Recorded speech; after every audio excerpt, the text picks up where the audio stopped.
Hərdən mən öz-özümə məsələn düşünürəm. Deyirəm, görürsən Azərbaycanda məsələn Allaha ən yaxın adam kimdir? Maraqlıdır mənim üçün şəxsən. Bəzən də ola bilər heç cəmaatın tanımadığı adam olsun. Çox mühüm mövzudur. Ümumiyyətlə, müsabiqə mühiti yoxdur dindarlıqda, təəssüf ki. Müsabiqə özü bir çox istedadları üzə çıxardır. Mən ən yaxşı olmaq istəyirəm. Bu elə bir sanki bir yarış fəzasıdır.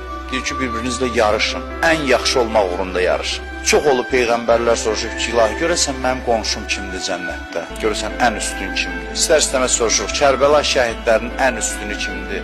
Bir yarış açdı İmam Hüseyin Kərbəlada ki, Əbəlfəz ağa getdi zirvəyə, dedi ki, qiyamətdə ona elə məqam veriləcək ki, hamı, bütün şəhidlər ona qibtə eləyəcək. Yəni, Kərbəla şəhidləri də eyni dərəcədə deyil. Bu yarış mühiti olmalıdır. Və Allah da hər an insanlar arasına baxır, istənilən məclisdə.